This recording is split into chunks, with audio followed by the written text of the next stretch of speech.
வாழ்க்கையில் வாக்குத்தத்தங்கள்லாம் நிறைவேறணும், ஒரு ரெஸ்டோரேஷன் ஏற்படணும், மறுசீரமைப்பு கட்டாயம் நடக்கணும். அதான் கர்த்தருடைய விருப்பம். ஆனால் அந்த மறுசீரமைப்பு எந்த மண்டலத்துக்குள்ள நடக்கிறது என்றால் ஒரு பிளேஸ் ஆஃப் ரெஸ்ட்டுக்குள்ள தான் நடக்குது. ஒரு இலைப்பாறுதலின் மண்டலத்துக்குள்ள தான் இந்த மறுசீரமைப்பு நடக்கிறது. இதெல்லாம் செய்கிறேன்னு சொன்னா கூட அவருடைய சர்வ தீர்மானத்தின் அடிப்படையில், அவருடைய முன்னறிவின் அடிப்படையில் செய்கிறார், அவருடைய அன்பின் அடிப்படையில் செய்கிறாரு. அப்படி செய்கிறதா இருந்தாலும் நான் ஒன்றை எதிர்பார்க்கிறேன், நான் உன்னுடைய உறவை நான் எதிர்பார்க்கிறேன், என்னோடு உனக்கு ஒரு ஐக்கியத்தை எதிர்பார்க்கிறேன், ஒரு நல்ல உறவு எதிர்பார்க்கிறேன். நம்முடைய சுய விருப்பத்தை கொண்டு அவரை நேசிக்கணும், ஃபோர்ஸ் பண்ண மாட்டார். விண்ணப்பம் செய்யவே வைப்பேன் அப்படி சொல்லலை. நானும் செய்ய விரும்புகிறேன், ஆனால் ஒரு சுய சித்தத்தை பயன்படுத்தி, ஒரு சுயாதீனத்தை பயன்படுத்தி என்னை முழு வாஞ்சியோடு முழு இருதயத்தோடு தேடணும். கர்த்தர் விரும்புகிறாங்க, கர்த்தர் விரும்புகிறது உறவே விரும்புகிறார். ஒரு சில வாரங்களாக சகல சிறையிருப்பையும் திருப்புகிற தேவன் பார்த்தோம். நம்முடைய வாழ்க்கை குறித்த தேவனுடைய சித்தம் நோக்கம் என்பது நாம் எந்த ஒரு காரியத்திலையும் சிறையிருப்பின் கீழாக, அடிமைத்தனத்தின் கீழாக இருப்பது நம்மை குறித்து தேவனுடைய சித்தம் அல்ல. தேவன் நம்மை எல்லா பகுதியிலிருந்தும் விடுதலையாக்க விரும்புகிறார். ஆவியிலே ஒரு விடுதலை ஏற்பட்டிருக்கிறது, ஆவியிலே ஒரு பூர்ணமான ஒரு ரெஸ்டோரேஷன், ஒரு மறுசீரமைப்பு ஆவியில் ஏற்பட்டிருக்கிறது. ஆவியிலே ஏற்படுகிறது மட்டுமல்ல, நம்முடைய மனதில் ஏற்பட வேண்டும். மனது மறுரூபமாக்கப்பட வேண்டும், டிரான்ஸ்ஃபார்ம் ஆகணும். புழுவை போல இருந்த மனது பட்டாம்பூச்சியும் போல ஒரு ரேடிக்கல் சேஞ்ச் ஏற்படணும். அதே போல் சரீரத்தில், சரீர சுகத்தில், ஆரோக்கியத்தில் ஒரு ரெஸ்டோரேஷன் ஏற்பட வேண்டும்.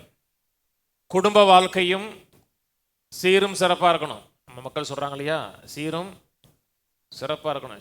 சீராக இருக்குன்னா ஆசீர்வாதமாக இருக்குன்னு அர்த்தம். சீராக இருக்கணும், சிறப்பாக இருக்கணும்.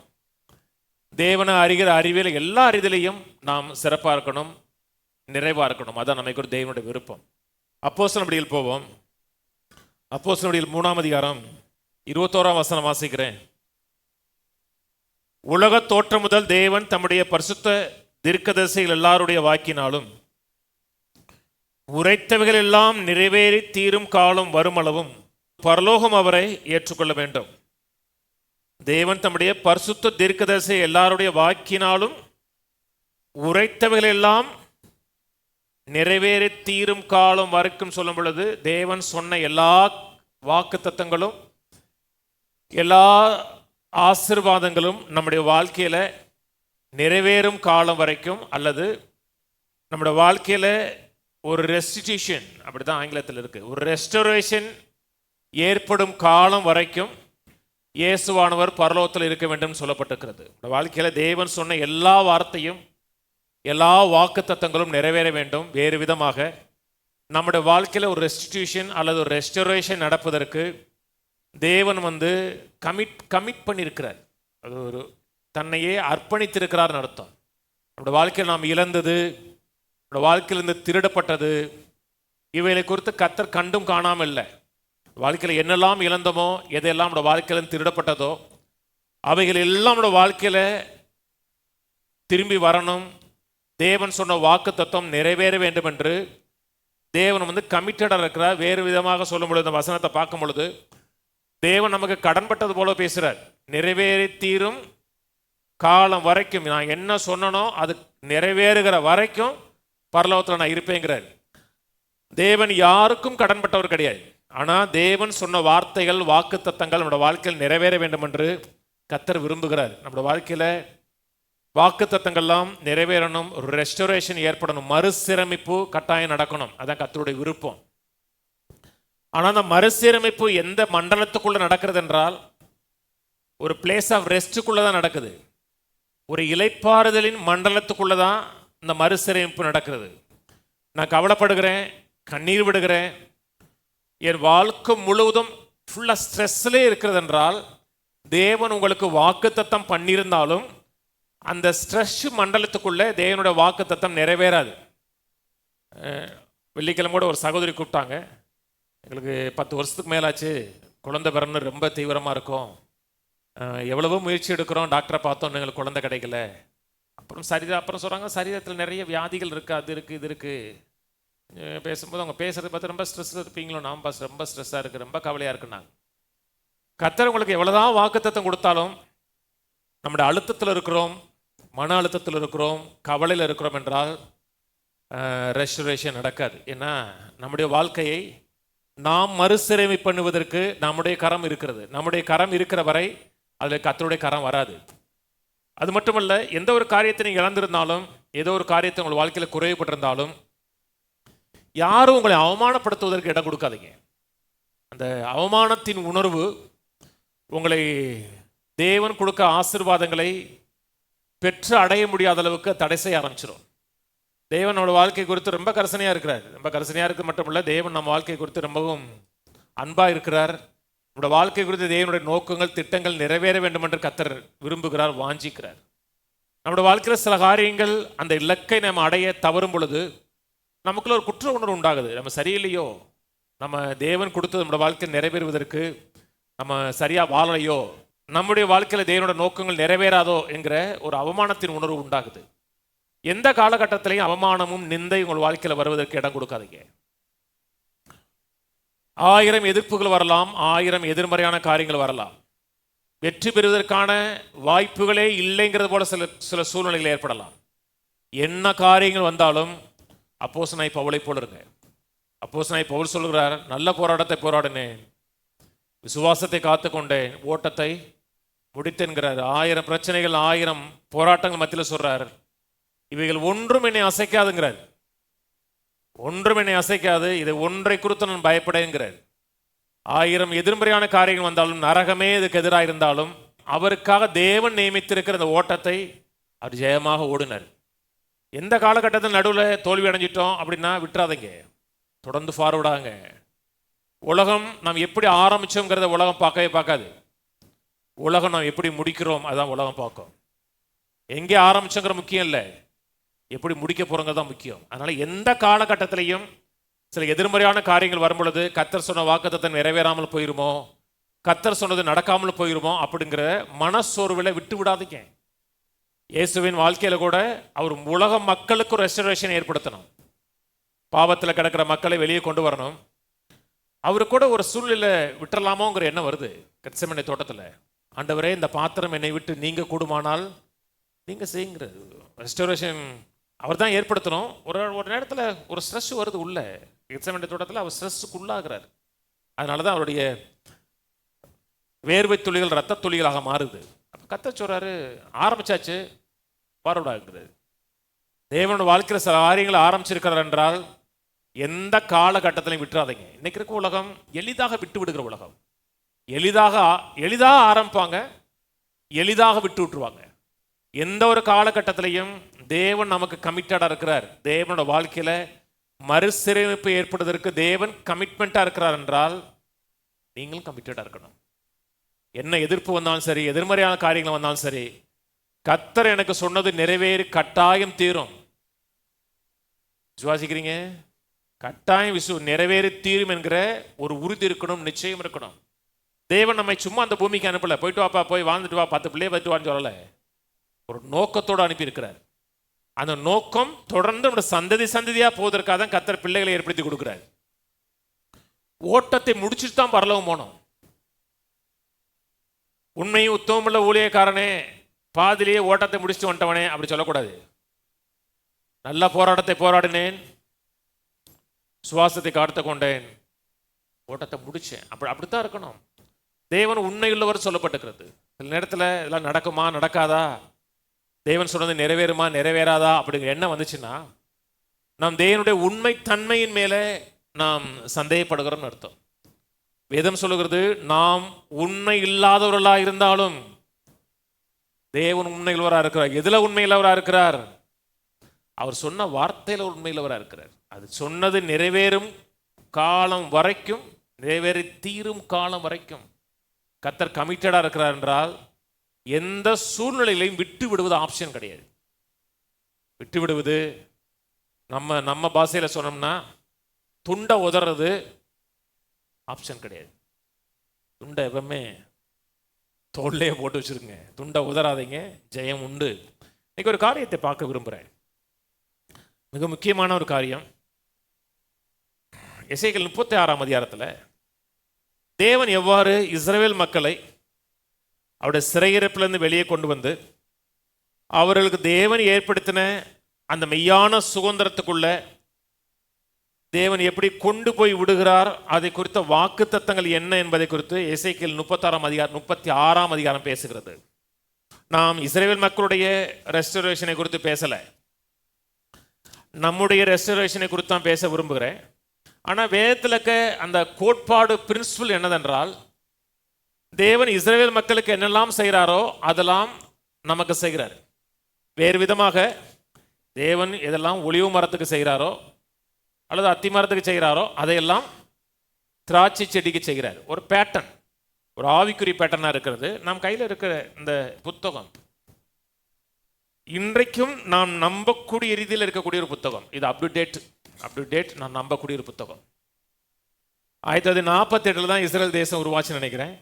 1948 வரை இஸ்ரேல் ஒரு தேசமாக மாறும் என்று அநேக மக்களுக்கு நம்பிக்கை கிடையாது. திரும்பி ஒரு தேசமாக மாறும், தேவன் சொன்னதெல்லாம் நிறைவேறும் என்கிற ஒரு எதிர்பார்ப்பு மக்கள் மத்தியில் இல்லாமல் இருந்துச்சு. 2026 ஆயிடுச்சு. 2026 வரை இன்னும் இஸ்ரேல் ஒரு தேசமாக மாறலை அப்படின்னா நம் பைபிளை நம்புவதற்கு கொஞ்சம் கஷ்டமாக இருக்கும் நமக்கு. ஏன்னா வேதம் முழுவதும் அவர்கள் திரும்பி தேசமாக மாறுவார்கள் என்பதை குறித்த வாக்குத்தத்தம் வேதம் முழுவதும் கிடக்கு, பழைய ஏற்பாடு முழுவதும் இருக்குது.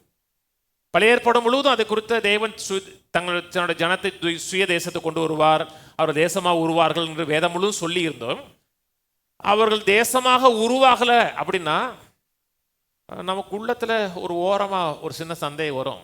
அவங்களுக்கு இவ்வளோ நாள் சொல்லியாச்சு, என்னை கிபி 70 போனாங்க, உலகம் முழுவதும் சிதறடிக்கப்பட்டாங்க, இதுவரைக்கும் வாக்குத்தத்தை நிறைவேறலையே என்கிற ஒரு சின்ன சந்தேகம் உண்டாகும். ஆனால் சந்தேகத்துக்கு அப்பாற்பட்ட விதத்தில் 1948 ஒரு தேசமாக உருவாச்சு. அதனால் வேதம் முழுவதும் சொல்லப்பட்ட அத்தனை வாக்கு தத்தங்களும் இஸ்ரேல் தேசத்தில் அது நிறைவேறி இருக்குது. நான் அறிவை தான் நம்புவேன்னா நீங்கள் அறிவின் அடிப்படையிலேயே வேதத்தை நம்பலாம். வேதங்கிறது அவுட் ஆஃப் டேட் கிடையாது, வேதங்கிறது அப் டு டேட் நம்பக்கூடிய ஒரு புத்தகம். எசேக்கியேல் 36ஆம் அதிகாரத்தில் ஒரு பிரின்சிபலை காமிக்க விரும்புகிறேன், ஒரு கோட்பாடை காமிக்க விரும்புகிறேன். அந்த கோட்பாட்டின் அடிப்படையில் தான் தேவன் இஸ்ரவேல் மக்களுக்கு ஒரு மறுசீரமைப்பை ரெஸ்டோரேஷன் ஏற்படுத்தி கொடுக்குறார். அது இஸ்ரவேல் தேசத்துக்கு மட்டும் கிடையாது, ஆவிக்குரிய மக்களாக இருக்கிற தன்னுடைய சபைக்கும் தேவன் அந்த கோட்பாட்டின் விளைவாக தான் நமக்கு ரெஸ்டோரேஷன் நடக்குது. தேவன் ஒரு காரியத்தை வாக்கு பண்ணிட்டாரு, வாக்கு தத்துவம் கொடுத்துட்டாரு, அது தானாக நிறைவேறும், தானாக அந்த வாக்கு தத்துவம் நம்ம வாழ்க்கையில் நிறைவேறும் என்று காத்திருந்தீங்கன்னா இந்த பிரின்சிபலை நீங்கள் நிறைவேற்றலை, இந்த பிரின்சிபலை இந்த அளவில் வேறு விதமாக இந்த கோட்பாட்டை நீங்கள் நிறைவேற்றவில்லை என்றால் அந்த வாக்கு தத்துவம் வாழ்க்கையில் நிறைவேறாமலே இருக்கும். நான் சொல்றது புரியுதுங்களா? அந்த கோட்பாடுங்கிறது மாம்சீகமான நீங்கள் செய்யக்கூடிய செயல் கிடையாது. எசேக்கியேல் 36 24 வசனத்திலிருந்து 30 வசனம் வரை, அதாவது 7 வசனத்தில், நான் தமிழில் படித்து பார்த்தோம்னா நிறையா இருக்குது. ஆங்கில பைபிளில் நீங்கள் அப்படி நான் படித்து பார்த்தோம்னா கிட்டத்தட்ட 14 முறை ஐ வில்ங்கிற வார்த்தை யூஸ் பண்ணப்பட்டிருக்குது. நான் செய்வேன். அந்த 7 வசனத்தில் 14 முறை நான் செய்வேங்கிறார். நான் தமிழில் படித்து பார்த்தோம்னா அது கிட்டத்தட்ட 20 முறைக்கு மேலே போகுது. அந்த 7 வசனத்தில் நான் செய்வேன். எதன் அடிப்படையில் செய்வேன்? நீ இப்படி நடந்து கொண்டா நான் இப்படி செய்வேன் அப்படி சொல்லலை. நீ இப்படிப்பட்ட தகுதி உனக்கு இருந்துச்சுன்னா நான் இப்படி செய்வேன்னு சொல்லலை. தேவன் தம்முடைய தெரிந்து கொள்வதன் அடிப்படையில், தேவன் தன்னுடைய உண்மைத்தன்மையின் அடிப்படையில் இவையெல்லாம் உனக்கு செய்வேன்னு சொல்றாரு. அதில் சில வசனம் வாசிக்கிறேன். 36:22 வாசிப்போம். ஆதலால் நீ இஸ்ரவேல் வம்சத்தாரை நோக்கி கர்த்தராகிய ஆண்டவர் உரைக்கிறது என்னவென்றால், இஸ்ரவேல் வம்சத்தாரே, உங்கள் நிமித்தமல்ல, நீங்கள் வந்து சேர்ந்த புரஜாதிகளிடத்தில் பரிசுத்த குலைச்சலாக்கின என் நாமத்தின் நிமித்தமே நான் இப்படி செய்கிறேன். இது நீ உங்கள் நிமித்தம் அல்ல. நீங்கள் நல்லவனாக இருந்துட்டீங்க, உத்தமனாக இருந்துட்டீங்க, நீங்கள் முற்றிலுமாக மனம் திரும்பிட்டீங்க, மாறிட்டீங்க, அதன் அடிப்படையில் இல்லை.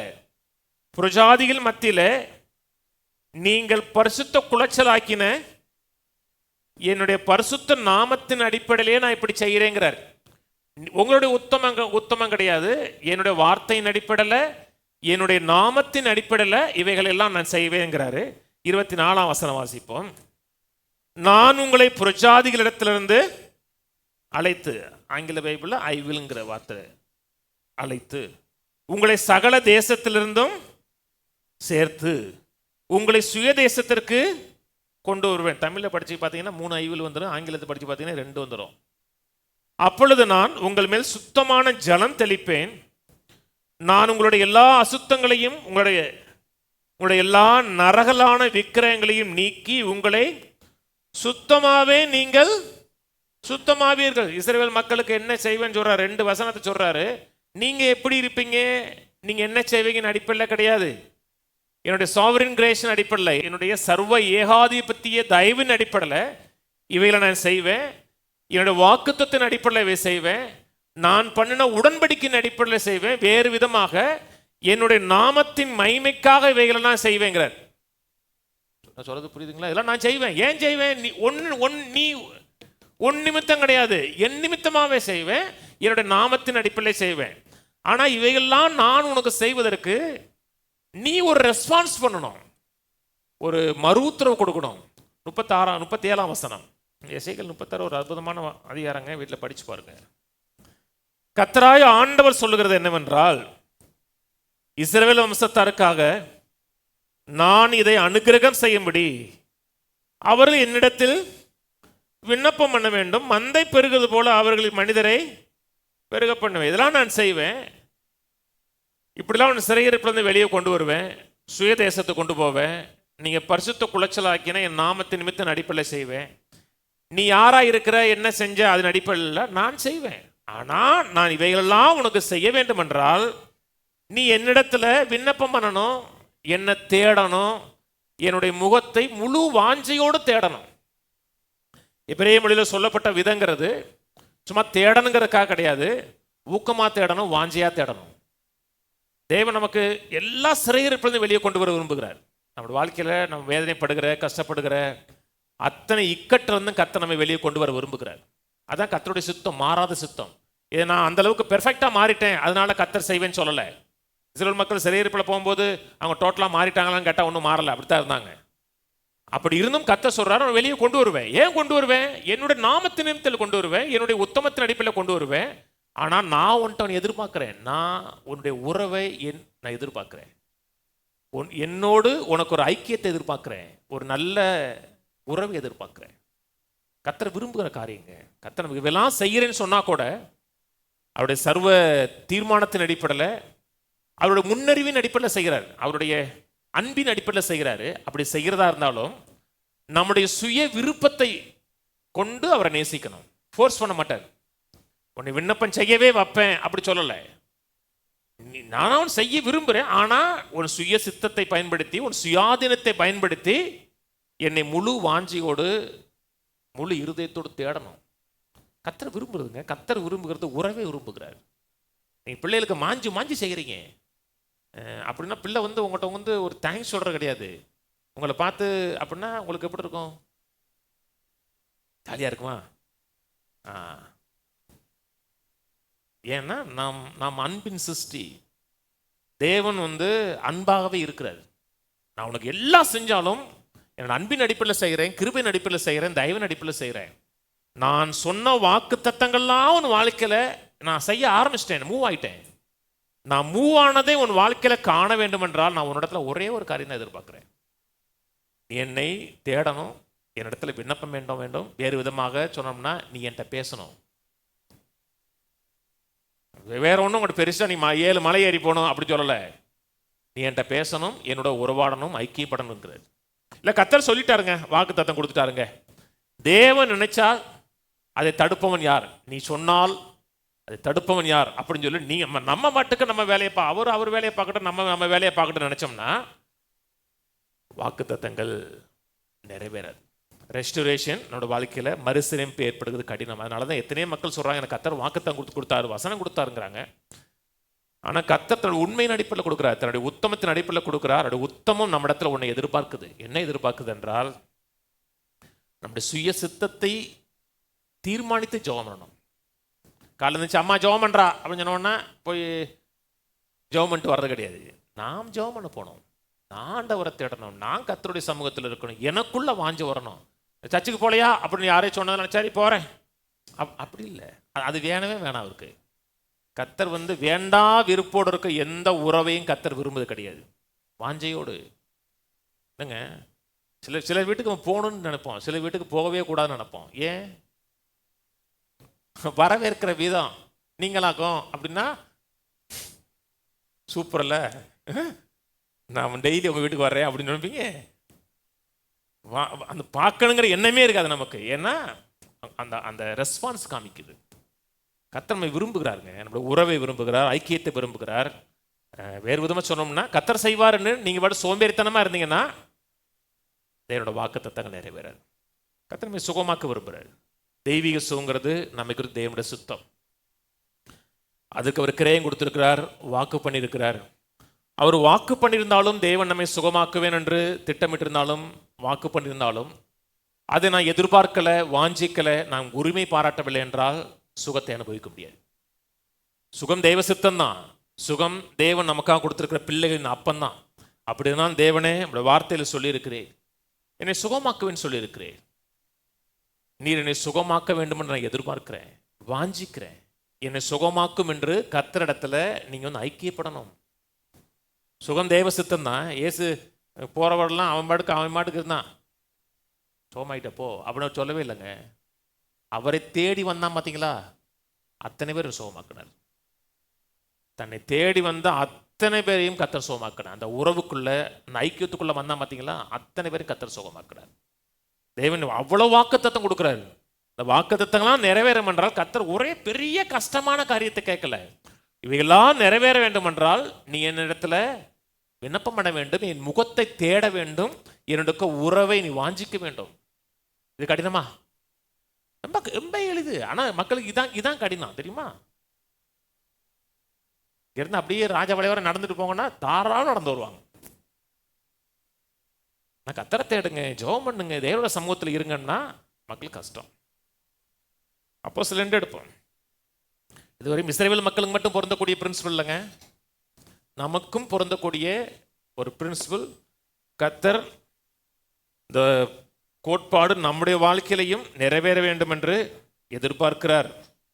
அப்போஸ்தலர் 2:17, கடைசி நாட்களில் நான் மாம்சமான யாவரை மேலே நான் ஆவியை ஊற்றுவேன், அப்பொழுது உங்கள் குமாரரும் உங்கள் குமாரத்திகளும் தீர்க்க தரிசனம் சொல்லுவார்கள், வாலிபர் தரிசனங்கள் அடைவார்கள், உங்கள் மூப்பர் சொப்பனம் காண்பார்கள். கடைசி நாட்களில் தன்னுடைய சபைக்கு கர்த்தர் என்ன செய்வேன்னு சொல்லியிருக்கிறாரு. இந்த வாக்கு தத்தத்தையும் பார்க்கும் பொழுது எந்த விதமான தகுதியும் அவர் வைக்கல.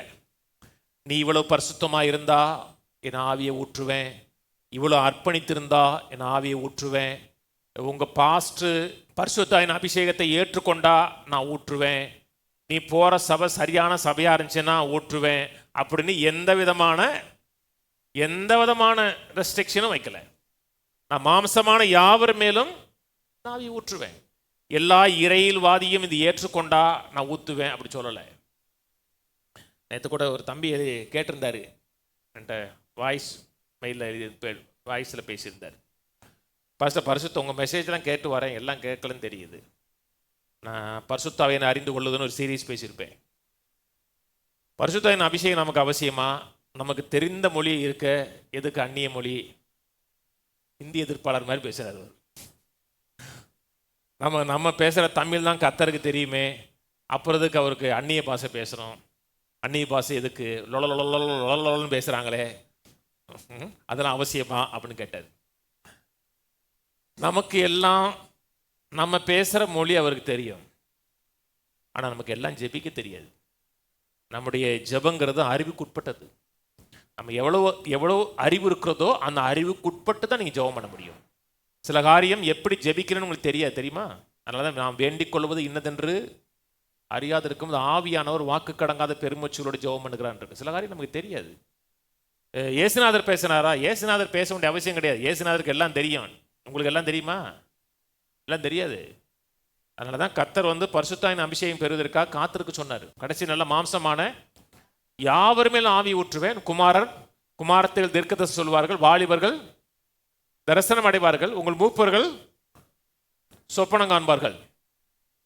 யோவேல் 2 தான் பார்த்தோம் இல்லையா? யோவேல் 2 சொல்றாரு, வெட்டுக்கிளிகள் பச்சித்து போட்ட, முசுக்குட்டை போச்சு அரிச்சு போட்ட வருஷத்தினுடைய பலனை நான் திரும்ப அளிப்பேன். ஆங்கில Bible I will restore the years இருக்கு. எல்லா வருஷத்தினுடைய பலனை திரும்ப அளிப்பேன். நான் வருடங்களை ரெஸ்டோர் பண்ணுவேன். இதுவும் தேவன் நமக்கு ஒரு மறுசீரமைப்பை ஏற்படுத்தி கொடுப்பதற்கு மிகப்பெரிய திரைவுகோளாக இருக்கிறது பரிசுத்தான அபிஷேகம், பரிசுத்தானுடைய அருள்மாறி. பரிசுத்தானுடைய அருள்மாறி சபைக்காக தேவன் கொடுத்த ஒரு காரியம். இந்த காலத்திற்காக தேவன் நமக்கு கொடுத்திருக்கிற ஒரு சுதந்திரம். நான் சொன்னது புரியுதுங்களா? அந்த சுதந்திரத்தை நம்ம அடைய வேண்டும் என்றால் 2 முக்கியமான காரியம். அன்னைக்கு அவர்கள் 40 நாள் கிட்டத்தட்ட மேலறையில் காத்திருந்தார்கள் இருக்கு. காத்திருந்தாங்கன்னா காலையில் என்ன சாப்பிட்டீங்க, உங்கள் வீட்டில் என்ன சாப்பாடு, அப்படி அதை பேசிட்டு இல்லை. அவங்க 40 நாள் தேவ சமூகத்தில் எதிர்பார்த்துருந்தாங்க, காத்திருந்தாங்க. தேவனுடைய உறவை அவங்களுக்கு எதிர்பார்த்துருந்தாங்க. தேவனுடைய உறவோடு சஞ்சரித்திருந்தார்கள். இங்கே சொல்றார், மாம்சமான யாவர் மேல் நான் ஆவி ஊற்றுவேன். சில மக்கள் கேட்குறாங்க, பரிசுத்த அபிஷேகத்தை பெறுவதற்கு என்ன ஏதாவது லிமிட்டேஷன் இருக்கான்னு கேட்குறாங்க. லிமிட்டேஷன்னா லுத்தரன் சபைக்கும் லுத்தரன் சபையும் பரிசுத்தாவி பெற முடியுமா? பெற முடியும். ஏன் லுத்தரன் சபையும் பரிசுத்தாவி பெற முடியும்னா, லுத்தரன் சபைக்கு போகிறவங்களுக்கும் மாம்சம் இருக்குது, அப்படி தானே? சிஎஸ்ஐக்கு போகிறவங்க பரிசுத்தாவி பெற முடியுமா? கட்டாயம் பெறலாம். கேத்தலிக்கு பெற முடியுமானா கட்டாயம் பெற முடியும். நீங்கள் 20ஆம் நூற்றாண்டு முழுவதும் இயர் ஆஃப் ஹோலி ஸ்பிரிட்னே சொல்கிறாங்க. 20ஆம் நூற்றாண்டு முழுவதும் 1967 69 வரை கிட்டத்தட்ட ஆயிரக்கணக்கான கேத்தலிக் ஆட்கள் பரிசுத்தாவி அபிஷேகம் பெற்றிருக்காங்க. 1967 ஒரு பெரிய மூமெண்ட் வந்து அதாவது கேத்தலிக் மக்கள் மத்தியிலே ஏற்பட்டிருக்கிறது. எத்தனை மக்கள் பரிசுத்தாவி அபிஷேகம் பெற்றிருக்கிறாங்க. அன்றைக்கில் ஒரு பெரிய பாஸ் சொல்லியிருந்தார், அமெரிக்காவில் ஒரு கேத்தலிக் சர்ச்சு தான் கேத்தலிக் சர்ச்சு நடக்கிற ஆராதனை முழுதும் பெந்தகோஸ் ஆராதனை, ஃபுல்லாக அந்நிய பாஷை பேசுறது, ஆராதிக்கிறது, துதிக்கிறது. அதனால் பரிசுத்தாவின் அபிஷேகங்கிறது வரம்புக்குட்பட்ட மக்களுக்கு மட்டும் கிடையாது, மாம்சமான யாவர் மேலும். அப்போ இந்த காரியனோட வாழ்க்கையில் நடக்கணும். தேவன் கொடுத்த வாக்குத்தத்தங்கள், மாம்சமான யாவர் மேல் ஆவி ஊற்றுவென்கிறது தேவன் கொடுத்த மிகப்பெரிய ப்ராமிஸ். வேதம் சொல்லும்போது வாக்குத்தத்தம் பண்ணப்பட்ட பரிசுத்தாவியானவன் இருக்கிறார். இதுக்கு என்னுடைய ரெஸ்பான்ஸ் என்ன? இதுக்கு நான் கொடுக்கக்கூடிய மறு உத்தரவு என்ன? எசேக்கியேலே சொல்றாரு, நான் சுத்த ஜலத்தை தெளிப்பேன். வாசிங்களேன், எசேக்கியேல் 36 24. நான் உங்களை புறஜாதிகளிடத்தில் அழைத்து உங்களை சகல தேசத்திலிருந்து சேர்த்து சுய தேசத்திற்கு உங்களை கொண்டு வருவேன். அப்பொழுது உங்கள் மேல் சுத்தமான ஜலம் தெளிப்பேன். நான் உங்களுடைய எல்லா அசுத்தங்களையும் உங்களுடைய எல்லா நரகலான விக்கிரகங்களையும் நீக்கி உங்களை சுத்தமாக்குவேன். நீங்கள் சுத்தமாவீர்கள். உங்களுக்கு நவமான இருதயத்தை கொடுத்து உங்கள் உள்ளத்தில் புதிதான ஆவியை கட்டளையிட்டு கல்லான இருதயத்தை உங்கள் மாம்சத்திலிருந்து எடுத்து போட்டு சதையான இருதயத்தை உங்களுக்கு கொடுப்பேன். உங்கள் உள்ளத்தில் என் ஆவியை வைத்து உங்களை என் கட்டளைகளில் நடக்கவும் என் நியாயங்களை கை கொள்ளவும் அவைகளின்படி செய்யவும் பண்ணுவேன். கர்த்தர் என்ன செய்வேன் அப்படியே சொல்லிட்டு வர்றார் இல்லையா? கவனிக்கிறீங்களாங்க? ஒரு மறுசீரமைப்பை ஏற்படுத்தி கொடுப்பேன், உங்கள் சுய தேசத்துக்கு கொண்டு போவேன், உங்களுக்கு புது இருதயத்தை கொடுப்பேன், பல காரியம் சொல்கிறேன். அதில் ஒரு காரியம் இவையெல்லாம் நிறைவேறுவதற்கு ரெஸ்பான்ஸ் என்னதென்றால், புதிய ஏற்பாட்டு காலத்திலும் சரி பழைய ஏற்பாட்டு காலத்திலும் சரி தேவன் கொடுத்த வாக்குத்தத்தங்கள்லாம் நிறைவேற வேண்டும் என்றால் ஒரு முக்கியமான காரியம் ஜெபமும் உபவாசமும் மிக முக்கியமானது. ஜெபமும் உபவாசமும் ஒரு கிறிஸ்தவனுடைய வாழ்க்கையில் தவிர்க்க முடியாத, வேறுபிரிக்க முடியாத ஒரு வாழ்க்கை முறையாக இருக்கிறது. இன்னைக்கு அநேக மக்கள் உபவாசமே வாழ்க்கையில் ஒரு நாள் கூட இருக்காத மக்கள் இருக்காங்க. வாழ்க்கையில் ஒரு நாள் கூட நான் உபவாசமே இருந்தது கிடையாதுன்னு சொல்லக்கூடிய ஆட்கள் எத்தனை பேர் இருக்காங்க. ஆனால் தேவன் தன்னுடைய ஜனங்களுக்கு வெளிப்படுத்தின ஒரு சித்தம்ங்கிறது ப்ரேயர் அண்ட் ஃபாஸ்டிங். யோவேல் திருப்புவோம். யோவேல் 1ஆம் அதிகாரம் அவருடைய பாலடைந்த பாலான நிலையை குறித்து பேசுகிறது. யோவேல் 1ஆம் அதிகாரம் அவருடைய பாலான நிலையை குறித்து பேசுகிறது. 2ஆம் அதிகாரத்தில் அந்த பாலான நிலையிலிருந்து கர்த்தர் எவ்வாறு அவர்களை ரெஸ்டோர் பண்றார், ரெஸ்டோரேஷனை ஏற்படுத்தி கொடுக்கிறார்னு 2ஆம் அதிகாரம் சொல்லுகிறது. 3ஆம் அதிகாரம் ஒரு ஜட்ஜ்மெண்ட்டை குறித்து பேசுகிறது. ஒரு நியாய தீர்ப்பை குறித்த சில எச்சரிப்புகளை குறித்து பேசுகிறார். கவனிக்கிறீங்க? அந்த டெசோலேஷன்லேருந்து, அந்த பாலடைந்த நிலையிலிருந்து எவ்வாறு மறுசிறைப்பு உண்டாகிறது என்பதை குறித்து பேசுகிறார். அதற்கு கர்த்தர் எதிர்பார்க்கிற ரெஸ்பான்ஸ் 1ஆம் அதிகாரம் 14. பரிசுத்த உபவாச நாளை நியமியுங்கள், விசேஷித்த ஆசரிப்பை கூறுங்கள், மூப்பரையும் தேசத்தின் எல்லா குடிகளையும் தேவனாய கர்த்தரின் ஆலயத்திலே கூடி வர செய்து கர்த்தரை நோக்கி கூப்பிடுங்கள். பரிசுத்த உபவாச நாளை நியமிங்கள். ஒரு தனிப்பட்ட ரீதியில் அவன் வீட்டில் இருப்பான்னு சொல்லலை, எல்லாரும் முழு தேசமும் கூடி வரணும். தேவாலயத்தில் ஒன்று கூடி வந்து கர்த்தரை நோக்கி கூப்பிடுங்கிறார். 2ஆம் அதிகாரம் போயிடுவோம். 2ஆம் அதிகாரம் 2:12. அதனால் நீங்கள் இப்பொழுதே உபவாசத்தோடும் அழுகையோடும் புலம்பலோடும் உங்கள் முழு இருதயத்தோடும் என்னிடத்தில் திரும்புங்கள் என்று கர்த்தர் சொல்லுகிறார். 15. சீயோனிலே எக்காலம் ஊதுங்கள், பரிசுத்த உபவாச நாளை நியமிங்கள், விசேஷித்த ஆசரிப்பை கூறுங்கள். சீயோனில் எக்காலம் ஊதுங்கள்னா எக்காலம் வந்து ஒரு எச்சரிப்புக்காக இருக்கணும், இல்லாட்டா சபை எல்லாரும் ஒன்று கூடுவதற்கு எக்காலம் ஊதப்படும். கீழே 16ஆம் வசனம். ஜனத்தை கூட்டுங்கள், சபையை பரிசுத்தப்படுத்துங்கள், முதியோரை சேருங்கள், பிள்ளைகளையும் பாலுங்குல குழந்தைகளையும் கூட்டுங்கள், மணவாளன் தன் அறையையும் மணவாட்டி தன் மறவையும் விட்டு புறப்படுவார்களாக. கர்த்தரின் பணிவிடைக்காரராகிய ஆசாரியர்கள் மண்டபத்துக்கும் பலிபீடத்துக்கும் நடுவே அழுது, கர்த்தாவே, நீ உமது ஜனத்தை தப்ப விட்டு புறஜாதிகள் அவர்களை பழிக்கும் நிந்தைக்கு உமது சுதந்திரத்தை ஒப்புக்கொடாதிரும். உங்கள் தேவன் எங்கே என்று புறஜாதிகள் சொல்லப்படுவானேன் என்பார்களாக. யாரையுமே மிஸ் பண்ணலைங்க. அதாவது வயசான ஆள், பிள்ளைங்க, பாலுங்கிற பிள்ளைங்க, புதுசாக கல்யாணம் முடிச்ச பொண்டாட்டி புருஷன், யாருமே இல்லை. எல்லாருமே என்ன செஞ்சாருன்னா எல்லாருமே உபவாசத்துக்கு வரணும். அந்த நாட்களில் ஒருத்தன் கல்யாணம் முடிச்சான்னு வச்சுங்களேன், கல்யாணம் முடிச்சான்னா அவர் மிலிட்ரியில் இருந்தால் கூட 2 வருஷம் லீவு தெரியுமா. மிகப்பெரிய யுத்தம் நடந்தால் கூட அவன் வந்து யுத்தத்துக்கு போகக்கூடாது, 2 வருஷம் அவன் மனைவியோடு இருக்கணும். அப்படிப்பட்ட காரியமாக இருந்தால் கூட எல்லாருமே வரணும். பிள்ளைகள், பெரியவங்க, கல்யாணம் முடிச்சா எல்லாரும் வரணும். அது மட்டுமல்ல, குறிப்பாக யார் வரணும்னா ஆசாரிகள் வரணும், மூப்பர்கள் வரணும், தேசத்தின் தலைவர்கள் வரணும். சொல்றது புரியுதுங்களா? ஒரு லீடர் என்பவர் அவர் லீட் பண்ணுகிறவராக இருந்தால் தான் லீடர். ஒரு காரியத்தை சொல்லுகிறது மட்டுமல்ல, சொல்லுகிறதை செய்யக்கூடிய ஆளாக இருக்கணும். அதான் தேவன் செய்ய விரும்புகிற காரியம். யோவேல் 2:28.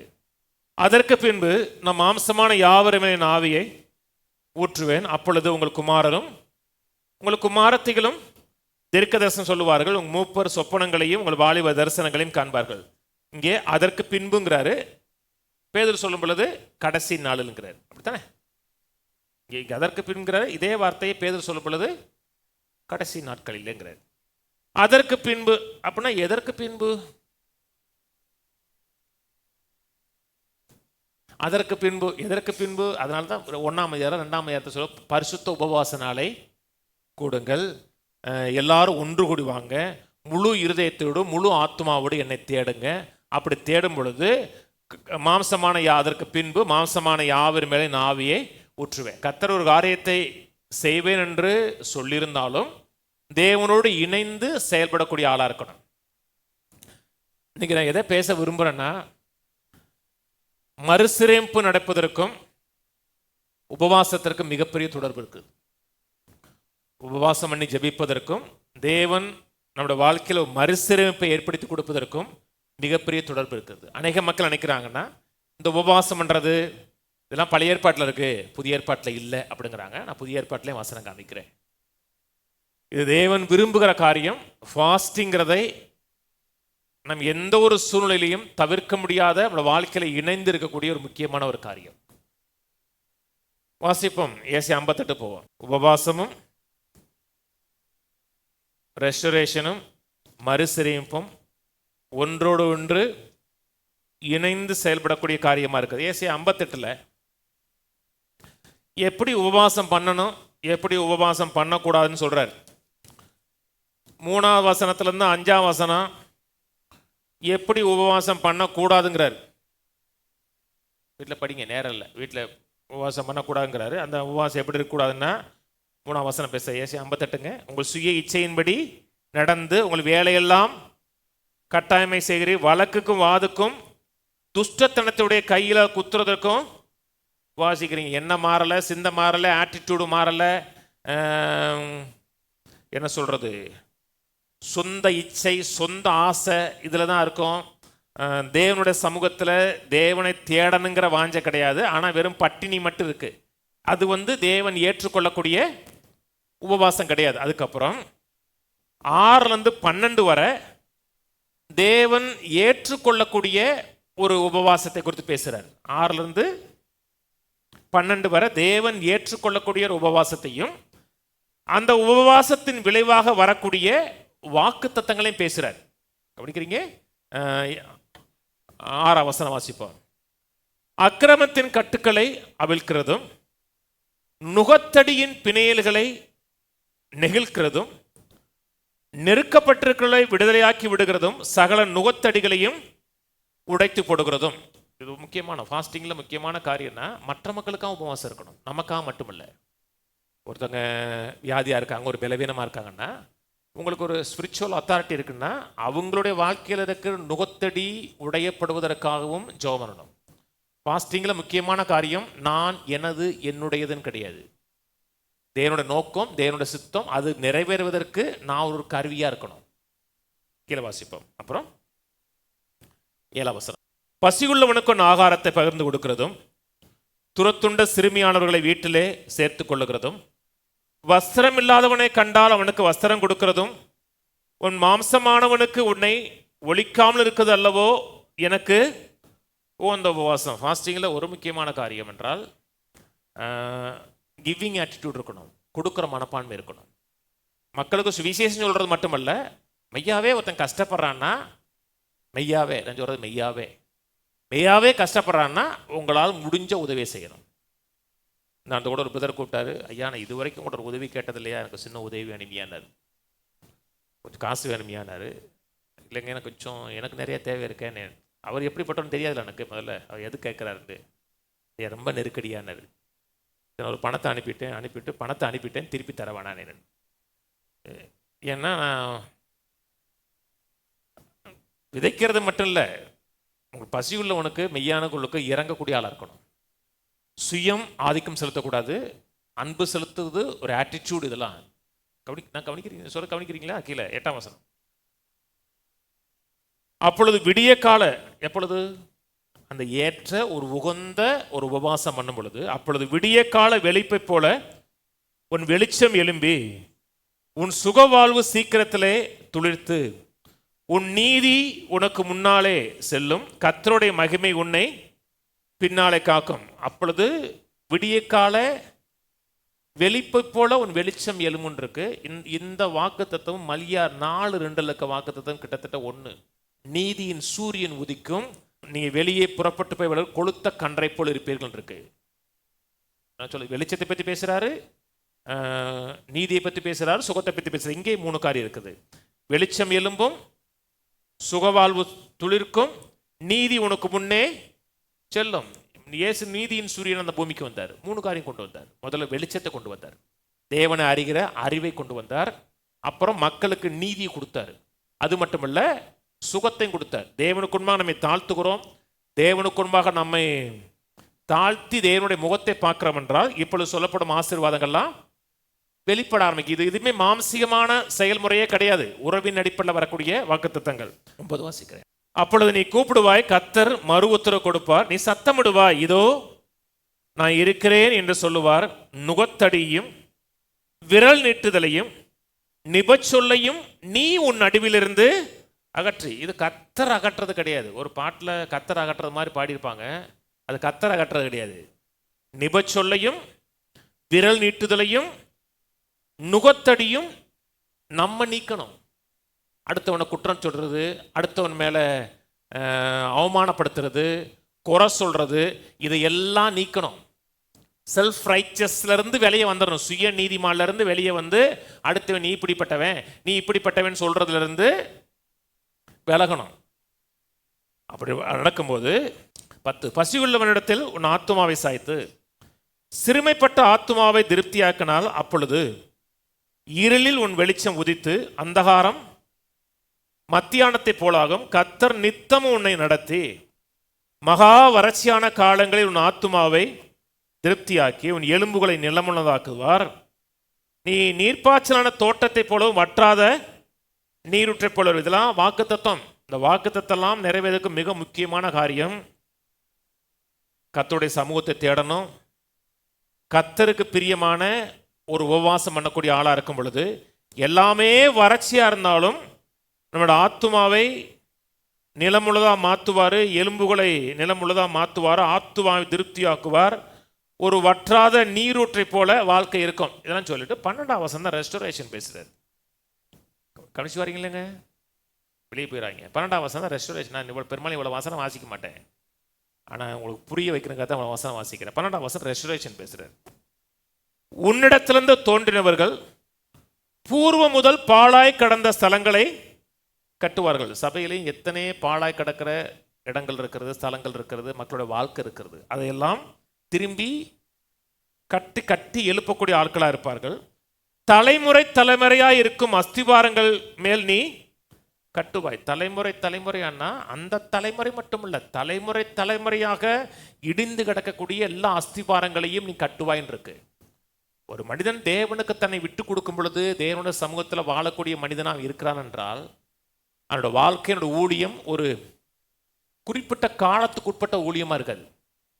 அவனுடைய வாழ்க்கை ஊழியம் தலைமுறை தலைமுறையாக பல தலைமுறைகளில் அஸ்திவாரத்தை கட்டக்கூடிய ஊழியமாக இருக்கும்.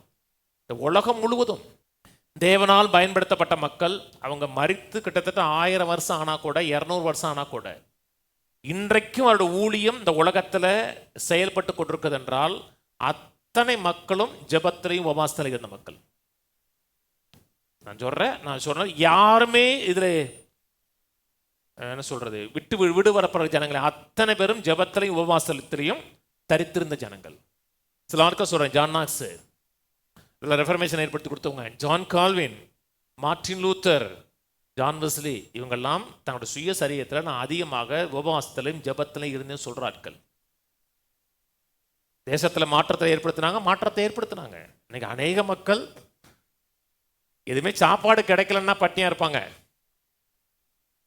இந்த போனோம் டிராவலில் போனால் நல்ல சாப்பாடே கிடைப்பல, லஞ்சுக்கு போயிடலாம் அப்படின்னு பட்டினியா இருப்பாங்க. ஆனால் நேரம் ஒதுக்கி கர்த்தருடைய சமூகத்தில் சாப்பாட்டை தவிர்த்து ஜெபிக்கக்கூடிய ஜனங்கள் இன்னைக்கு ரொம்ப குறைவு. கீழே வாசிப்போம் 12 கடைசி பகுதி. திறப்பானதை அடைக்கிறவன் என்றும் குடியிருக்கும்படி பாதையை திருத்துகிறவன் என்று இப்போ திறப்பானதை அடைக்கிறவன் என்றால் அந்த கேப்ல நிற்கிறவன். எசேக்கியேல் 22:30 சொல்ற இல்லையா, திறப்பில் நிற்கிறவனை பார்த்தேன் ஒருவனையும் காணுங்கிறார் இல்லையா. இங்க சொல்றாரு திறப்பானதை நீ அடைக்கிறவன், அந்த கேப்ல நிற்கிறவன், மக்களுக்காக பரிந்து பேசுறதுனால கவனிங்க. உங்க வாழ்க்கையில ஒரு மறுசீரமைப்பு ஏற்படணும்னா கட்டாயம் நீங்க மற்ற மக்களுக்கு ஜெபம் பண்ணுங்க. ஹாஸ்பிட்டலில் இருக்கீங்க, வியாதியாக இருந்தாங்கன்னா நீங்கள் வியாதிக்கு ட்ரீட்மெண்ட் போகிறீங்கன்னா டாக்டர் எப்போ வருவாருங்க மட்டுமல்ல, யாரெல்லாம் பார்க்குறீங்களோ அவங்களுக்காக ஜெபம் பண்ணுங்க. ஆண்டவரே அவங்க சுகமாகணும், இவங்க சுகமாகணும், ஒவ்வொருத்தருக்காக ஜெபம் பண்ணுங்க. நீங்கள் திறப்பில் நிற்கிறீங்க பார்த்தீங்களா, திறப்பில் நிற்கும் பொழுது அவங்க சுகமாகிறது மட்டும் இல்லை, நீங்களே சுகமாவீங்க. ரொம்ப முக்கியங்க. அந்த இடத்துல அழுத்தத்தில் இருக்கக்கூடாது. யாரெல்லாம் பார்க்குறீங்களோ மனதில் ஜெபம் பண்ணுங்க. எனக்கு முதல்ல கார் கிடையாது, பைக்கு தான் இருந்துச்சு. என் பசங்களும் கிட்டத்தட்ட இப்போ 2 பேரும் கிட்டத்தட்ட எனக்கு மேலே வளர்ந்துட்டாங்க. அப்போ இவனை தான் முன்னாடி உட்கார வச்சு போவேன். முன்னாடி உட்காந்து போனோம்னா அப்போ வளர்த்தியாக தான் இருப்பான், இப்படி எட்டி பார்க்க முடியாது. அவன் நம்ம இப்படி சாஞ்சி உட்காந்து தான் பார்க்க முடியும். அப்படிப்பட்ட நிலையில் தான் இருந்தேன். ஆனால் இப்போ நான் காரில் போகிறேன் பார்த்தீங்களா, யாராவது 4 பேர் போனாங்கன்னா ஜெபம் பண்ணுவேன், ஆண்டவரே உங்களை ஆசீர்வதிங்க, கார் வாங்கி கொடுங்கண்டு. அவன் யாருன்னே தெரியாது எனக்கு. சொன்னது புரியுதுங்களாங்க? எப்போதுமே நீங்கள் ஒரு கேப்பில் நிற்கணுங்க. மக்களுக்காக பரிந்து பேசுகிற ஆளாக, ஒரு கஷ்டத்தை பார்த்தா உடனே தேவனிடத்தில் போகக்கூடிய ஆளாக இருக்கணும்.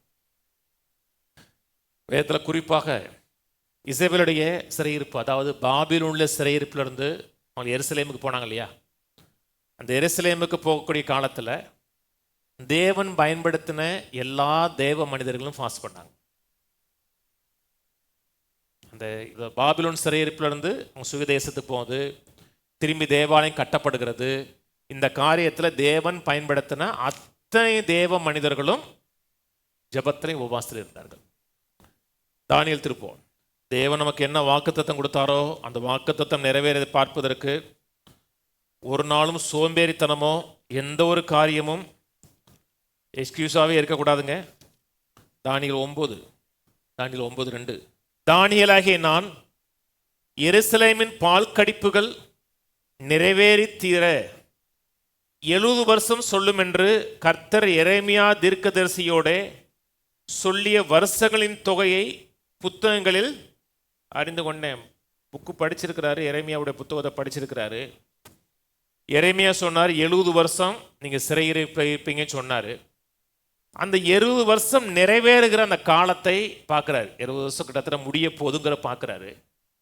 முடிய போதும் பார்த்த உடனே சரி சூப்பர், நம்ம விடுதலை ஆயிடுவோம், சொந்த தேசத்துக்கு போவோம், கர்த்தர் எப்படி செய்வார்னு பார்ப்போன்னு அவர் நிர்விசாரமாக இல்லை. ஆண்டவரே நம்முடைய வாக்குத்தத்தத்தை பார்க்குறேன், 70 வருஷம் நிறைவேறுகிறத பார்க்குறேன், எரேமியான் மூலமாக நீ சொன்ன வார்த்தை நிறைவேறுகிறத பார்க்குறேன், நீ என்ன செய்ய திட்டமிட்டிருக்கிறீரோ தீர்மானித்திருக்கிறீரோ அதோடு நானும் இணைந்து கொள்ளுகிறேன்னு சொல்லி ஜெபத்திலையும் 3ஆம் வசனம், நான் உபவாசம் பண்ணி ரெட்டிலும் சாம்பிலும் உட்கார்ந்து தேவனாகிய ஆண்டவரை ஜெபத்தினாலும் உபவாசத்தினாலும் தேட என் முகத்தை அவருக்கு நேராக்கி.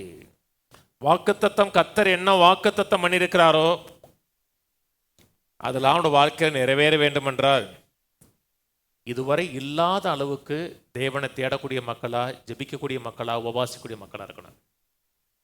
ஆனால் மக்கள் தேவனை தேடுவது கிடையாது, ஜெபிப்பது கிடையாது, உபவாசிப்பது கிடையாது. உபவாசம் முக்கியம்னா ரொம்ப முக்கியம்.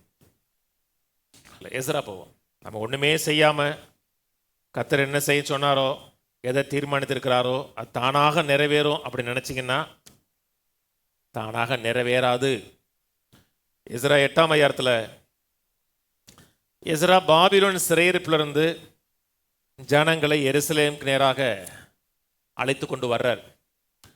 அழைத்து கொண்டு வரும் பொழுது மனைவி, பிள்ளைகள், அது மட்டுமல்ல பாபிலோனில் இருந்த அந்த தேவாலயத்துடைய அந்த தட்டுமுட்டு ஜாமாங்க, அந்த பரிசுத்தமான காரியங்கள் எல்லாம் கொண்டு வரப்படுகிறது. அது குறிப்பாக நினைக்கிற ஆர்த்தடாக்ஸ் அந்த பாரம்பரிய யூதர்களுக்கு உயிரை பார்க்கலும் தேவாலயத்தினுடைய பொருள்கள் தான் முக்கியம். அதெல்லாம் எல்லாம் தூக்கிட்டு வர்றாங்க. தூக்கிட்டு வரும்போது ஒரு இடத்துல ஒரு பயம் உண்டாகுது. ஒரு ஆபத்தான இடத்துல வரும் பொழுது இதெல்லாம் காப்பாற்றப்படுமா, பாதுகாக்கப்படுமான்னு ஒரு பயம் இருக்குது. அந்த பயத்தின் நடுவில் அவங்க எஸ்ரா ஒரு தீர்மானம் எடுக்கிறார். இந்த ஆபத்திலிருந்து நம்ம விலைக்கு பாதுகாக்கப்படுவதற்கு ஒன்று ராஜாட்ட ஒரு உதவி கேட்கலாம், குதிரையும் படை வீரர்களையும் அனுப்பும்படியே கேட்கலாம். இல்லாட்ட இன்னொரு காரியம் கேட்கலாம், ஆவிக்குரிய இதில் தேவனை தேடலாம். 2 ஆப்ஷன் இருக்குது. இவர் ஏற்கனவே ராஜாட்ட சவால் விட்டு வந்துட்டார், எங்கள் தேவன் அப்படிப்பட்ட தேவனாக்கும் இப்படிப்பட்ட தேவனாக்கும், எங்களுக்கு என்ன தேவையாக இருந்தாலும் எங்கள் தேவையிலிருந்து கர்த்தர் எங்களை விடுவிப்பாராக்கும், எங்களுக்கு யுத்தம் செய்வாராக்கும் அப்படின்னு சொல்லிட்டு வந்துட்டார். எல்லாம் சொல்லிட்டு வந்ததுக்கப்புறம் ஒரு கஷ்டம் வரும் பொழுது கொஞ்சம் உதவி செய்யுங்களேன்னு சொன்னோம்னா அது சாட்சியாக இருக்காது இல்லையா? நம்ம சாட்சி சொல்கிறது மட்டுமல்ல, சாட்சியாக இருக்கணும். அப்போ அவர் சொல்லிட்டு வந்துட்டார். 21 வாசிக்கிறேன், எஸ்ரா 8:21. அப்பொழுது நாங்கள் எங்கள் தேவனுக்கு முன்பாக எங்களை, அதான் ஃபாஸ்டிங்குடைய கீ தான், தேவனுக்கு முன்பாக எங்களை தாழ்த்துவதற்கும் எங்களுக்காகவும் எங்களை பிள்ளைகளுக்காகவும் எங்களை சகல பொருளுக்காகவும் செவையான வழியை தேடுகிறதற்கும் நான் அங்கே அந்த அகாவான் நதியண்டையிலே உபவாசத்தை கூறினேன். வழியிலே சத்துருவை விலக்கி எங்களுக்கு துணை செய்யும்படிக்கு நான் ராஜாவினிடத்தில் சேவகரையும் குதிரை வீரையும் கேட்க வெக்கப்பட்டிருந்தேன். என்ன சொல்லிட்டு வந்துருக்காரு, கர்த்தரை காப்பாற்றுவான்னு சொல்லிட்டாரு. வெக்கப்பட்டிருந்தேன். என் தேவனுடைய கரம் தம்மை தேடுகள் எல்லார் மேலும் அவர்களுக்கு நன்மையாய் இருக்கிறது என்றும் அவருடைய வல்லமையும் அவருடைய கோபமும் அவரை விட்டு விலகிறவர்கள் எல்லார் மேலும் இருக்கிறது என்றும் நாங்கள் ராஜாவுக்கு சொல்லியிருந்தோம். ஏற்கனவே சொல்லிட்டு வந்தோம், தம்மை தேடுகிறவர்களுக்கு அவருடைய கரம் நன்மைக்கு எதுவாக இருக்குன்னு சொல்லிட்டு வந்துட்டோம். இனிமேல் எங்களுக்கு உதவி செய்யணும்னு கேட்டிங்கன்னா கொஞ்சம் வெக்கமாக இருக்கும். அதனால் மாம்சியமான காரியத்தை தேடாமல் ஆவிக்குரிய காரியத்தை தேடிடுவோன்னு சொல்லி அப்படியே நாங்கள் 23 அப்படியே நாங்கள் உபவாசம் பண்ணி எங்கள் தேவனிடத்தில் அதை தேடினோம், எங்கள் விண்ணப்பத்தை கேட்டனா எங்களை காப்பாற்றினாரு, விடுதலையாக்கினார், எல்லா கொள்ளை நோயிலிருந்தும் திருட்டு காரியத்திலிருந்து எங்களை காப்பாற்றினார் இருக்கிறார். இயற்கை உதவியை தேடலை, ஆவிக்குரிய உதவி தேடினாங்கல்ல. கவனிங்க, நாம் ஆவி மண்டலத்தில் வின் பண்ணிட்டோம்னு வச்சுங்களேன், இயற்கை மண்டலத்தை வின் பண்ணிடலாம். நம்முடைய பிரச்சனைங்கிறது இயற்கை மண்டலத்தில் கிடையாது. நம்முடைய எல்லா பிரச்சனையும் ஆவி மண்டலத்தில் இருக்குது. ஆவிக்குரிய காரியத்தில் நாம் வின் பண்ணிட்டோம் அப்படின்னா இயற்கை காரியத்தில் கட்டாயம் வின் எடுத்துடலாம். தேசத்தில் மாறுதல் ஏற்படணுமா? கட்டாயம் ஏற்படணும். அரசியல் காரியங்கள் மாறணும், சமுதாய காரியங்கள் மாறணும், பொருளாதார காரியங்கள் மாறணும்னா முதல் காரியம் ஆவி மண்டலத்தில் காரியங்கள் மாறணும். ஆவி மண்டலத்தில் காரியங்கள் மாறாத வரை இயற்கை மண்டலத்தில் காரியங்கள் நடக்கவே நடக்காது. அன்றைக்கி மிகப்பெரிய இக்கட்டில் தேவனை தேடுறாங்க. நமக்கு ஒரு இக்கட்டு இல்லையா? சரீரத்தில் இருக்கலாம், குடும்பத்தில் இருக்கலாம், ஏதோ ஒரு காரியம் இருக்கலாம். என்ன காரியம் இருந்தாலும் கர்த்தர் வாக்குத்தத்தம் கொடுத்தாலும் கர்த்தரை நோக்கி தேடக்கூடிய மக்களாய், ஜெபிக்கக்கூடிய மக்களாக, உபவாசம் பண்ணக்கூடிய மக்களாய், நேரம் ஒதுக்கி தேவனை தேடக்கூடிய மக்களாக இருக்கணும். நீங்கள் ஃபாஸ்டிங் இருக்கிறேன்னு சொல்லிட்டு காலையில் 8 மணிக்கு பைக் எடுத்துட்டு டீ காஃபி குடிக்காமல் ஊர் முழுக்க அலைஞ்சிட்டு 1 மணிக்கு காலைல சாப்பிடணும் 4 இட்லியும் சேர்த்து மதியம் சாப்பிட்டீங்கன்னா தட்ஸ் நாட் அ ஃபாஸ்டிங். எனக்கு தெரிஞ்செல்லாம் ஒருத்தர் ஃபாஸ்டிங் இருந்தார். அவர் இருந்த நோக்கம் வேற காரணத்துக்காக இருந்தார். அவர் நினச்ச பிள்ளைய எப்படியாவது கல்யாணம் பண்ணிடுங்கிறக்காக ஃபாஸ்டிங் இருந்தார். ஒவ்வொருத்தனுக்கும் ஒவ்வொரு தேவை.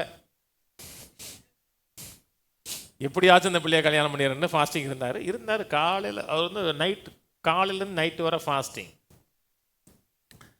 ஃபாஸ்டிங்கிறது நைட்டு வந்து 3 வேளை சாப்பாடையும் ஒரே வேளை சாப்பிட்றது.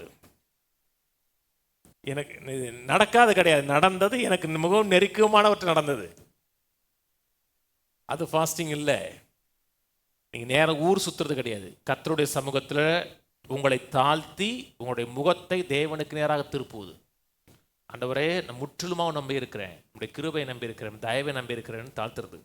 அதுக்கப்புறம் எஸ்ரா நெகேமியாவில் 1:3 எடுப்போம்.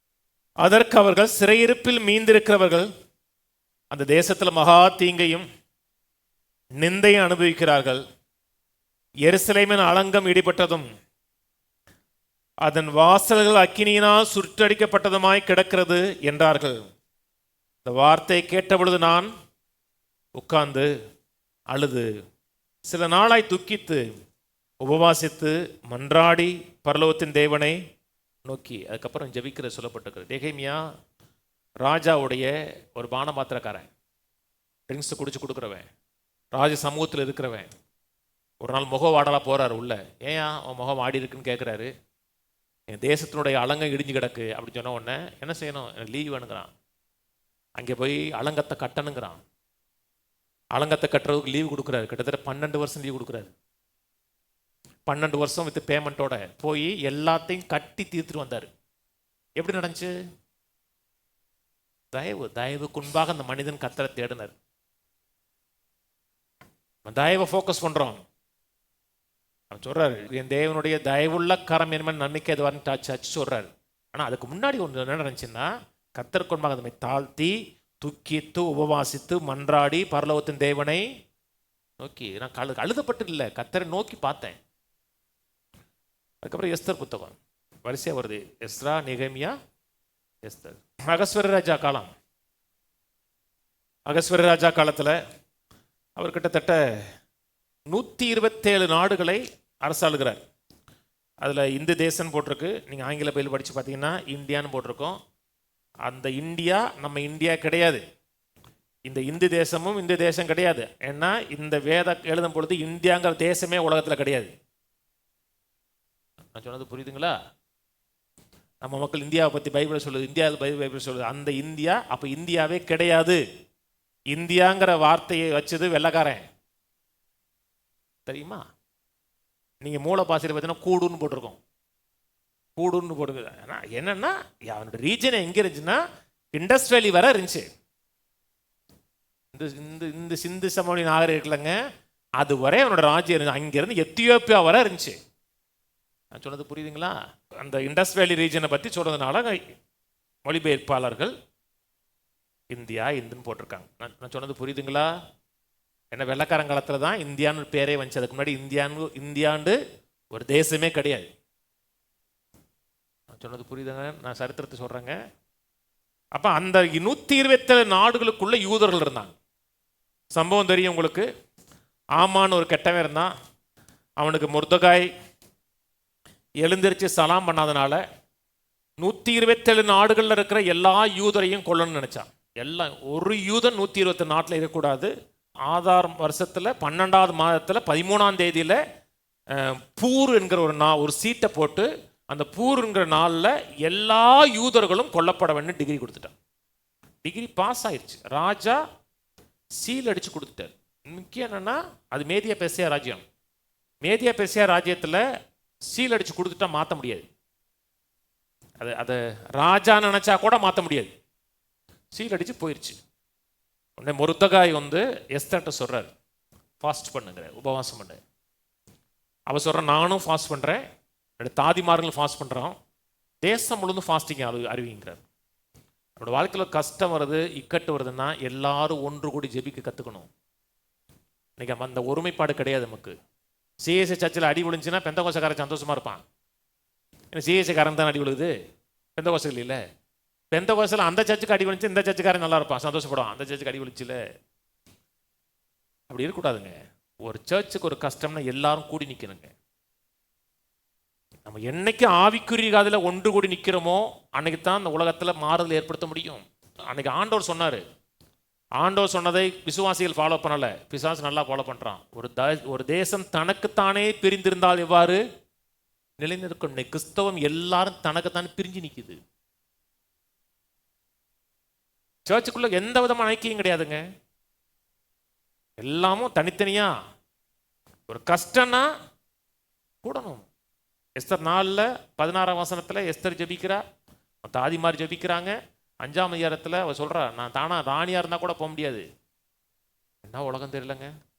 ராணியாக இருந்தால் கூட வீட்டுக்காரன் வீட்டுக்கு போக முடியாது. போன உடனே அவர் பொற்று செங்கோலை நீட்டுவார். அப்படின்னா தான், நீட்டலைன்னா தலை முடிஞ்சிடும், கதை வெட்டிடுவாங்க. ஒன்றும் கேட்குறாரு, உனக்கு என்ன வேணும், என் தேசத்தில் பாதி கூட கொடுக்குறேங்கிறார். அதுக்கப்புறம் நடந்த சம்பவம் தெரியும். அப்படி எல்லாமே தலைகளாக மாறுது. எதிரிகள் சங்கரிக்கப்படுகிறார்கள், தேசம் காப்பாற்றப்படுது. அதுக்கு முதல் காரியம் எஸ்தரும் அடுத்த தாதிமார்களும் தேசமும் ஃபாஸ்டிங் பண்ண வில்லிங்காக இருந்தாங்க.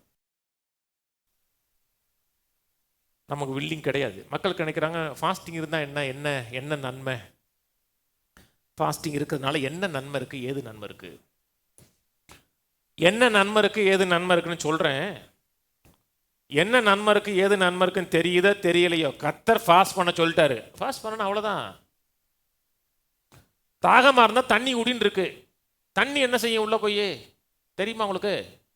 கொஞ்சம் படிச்சிருந்தீங்கன்னா தெரியும். எல்லாம் தெரியுமா உங்களுக்கு? தாகமாக இருந்தால் தண்ணியை குடிக்கிறோம்ல. அதே மாதிரி கர்த்தர் ஃபாஸ்ட் பண்ணு, இதெல்லாம் செய்வதற்கு என்னை நோக்கி தேடு ஜெபின்னு சொன்னோம்னா ஜெபிக்கணும். இப்போ வேதம் சொல்லுது, ரட்சிக்கப்பட்டவன் ஞானசானம் சொல்லுது. ஞானசானம் எடுக்காட்ட என்ன எடுன்னு இருக்கு, எடுத்தோம்னா கீழ்ப்படுகிறோம். இப்போ ஞானஸ்தானத்தை பற்றி எனக்கு அறிவு இருக்குது. ஆனால் நான் ஞானஸ்தானம் எடுக்கும்போது ஞானஸ்தானத்தை கொடுத்து எனக்கு ஒன்றுமே தெரியாது. எல்லாரும் ஞானஸ்தானம் எடுத்தாங்க, நான் ஞானஸ்தானம் எடுத்தேன், அவ்வளோதான். ஒரு கிடைச்ச அறிவின் அடிப்படையில் நீங்கள் கீழ்ப்படுத்தீங்கன்னா உங்களுக்கு அதிக வெளிச்சம் கிடைக்கும். நான் சொன்னது புரியுதுங்களா? எப்பப்பெல்லாம் ஒரு அறிவு கிடைக்குது, அந்த அறிவின் அடிப்படையில் கீழ்ப்படுகிறீங்கன்னா இன்னும் வெளிச்சம் கிடைக்கும். அந்த வெளிச்சத்தில் நடந்தீங்கன்னா இன்னும் வெளிச்சம் கிடைக்கும். வெளிச்சத்தின் மேலே வெளிச்சம் அடைஞ்சு போயிட்டே இருப்போம். எது ஃபாஸ்ட் பண்ணணும்? முதல் காரியம் ஃபாஸ்ட் பண்ணுறது பிரதானமான காரியம். ஏசு சொன்னார், ஒருவன் என்னை பின்பற்ற விரும்பினால் தன்னைத்தானே வெறுத்து. ஃபாஸ்டில் பிரதானமான உபவாசம் பண்ணுறது முதல் காரியம் உங்கள் சுயத்தை வெறுக்கணும். உங்களுடைய ஈகோ இருக்கு பார்த்தீங்கன்னா, நான் என்கிற அகந்தை, அதை முதல்ல கீழே தூக்கி போடணும். சுயத்தை கீழே போடுறது தான் ஃபாஸ்டிங் முக்கியங்க. அது மட்டுமல்ல, நம்முடைய சரீரம் சொல்கிறதுன் அடிப்படையில் வாழக்கூடாது. சரீரம் 8 மணிக்கு 4 இட்லி வேணும்னா எல்லாம் கிடையாது. இன்னைக்கு உனக்கு இட்லி கிடையாது, பொங்கல் தான். அதுக்கு சரீரம் சொல்றது நடிப்பை செய்யக்கூடாது. இப்போ சில மக்கள்லாம் ஒரு சாப்பாட்டை பற்றி யோசிச்சாவே சாப்பிட்டு இன்னைக்கு பரோட்டா பற்றி யோசிச்சிட்டோம், பரோட்டா இன்னைக்கு மட்டன், இன்னைக்கு மட்டன் கொத்து பரோட்டா தான் அப்படின்னு நினைச்சாவே சரீரம் டிக்டேட் பண்ணவே வரக்கூடாது. நம்முடைய ஆவி தான் நம்முடைய சரீரத்தை நடத்தணும். நம்முடைய மாம்சம் நடத்தக்கூடாது, நம்முடைய நான் என்கிற ஈகோ அகந்தை நடத்தக்கூடாது. அதுக்கு செய்யக்கூடிய முதல் காரியம் தன்னைத்தானே வெறுத்துனா சுயத்தை வெறுக்கணும். தன்னைத்தானே வெறுக்குன்னா சரீரத்துக்கு சோறு போட மாட்டேன் அடிப்பேன் அப்படிங்களே. உடைய சுயம் உடைய செல்ஃப் வெறுக்கப்பட வேண்டும். 1 கொரிந்தியர் திருப்புவோம் 1:9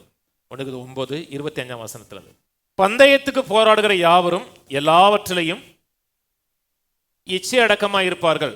அவர்கள் அழிவுள்ள கிரீடத்தை பெறும்படிக்கு அப்படி செய்கிறார்கள். நாமோ அழிவில்லாத கிரீடத்தை பெறும்படிக்கு அப்படி செய்கிறோம். அதனால் நான் நிச்சயம் இல்லாதவனாக ஓடேன், ஆகாயத்தை அடிக்கிறவனாக சிலம்பம் பண்ணேன். மற்றவர்களுக்கு பிரசங்கம் பண்ணுகிற நான் தானே ஆகாதவனாய் போகாதபடிக்கு என் சரீரத்தை ஒடுக்கி கீழ்படுத்துகிறேன். ஒரு அத்லட் இருக்கிறான்னு வச்சுக்கலேன். ஒரு அத்லட் சாப்பிட்ற காரியத்தில் கவனமாக இருப்பார், தெரியுமா?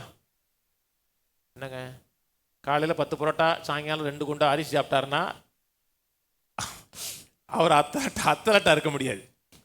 அவர் சாப்பிட்றதுல ரொம்ப கவனமாக இருப்பார். அதே நேரத்தில் மனதின் எண்ணத்திலையும் கவனமாக இருக்கணும். டிப்ரெஷன் இருக்கக்கூடாது, மனசோர்வு இருக்கக்கூடாது. அப்படி இருந்தால் தான் நீ அத்லட்டாக இருக்க முடியும்.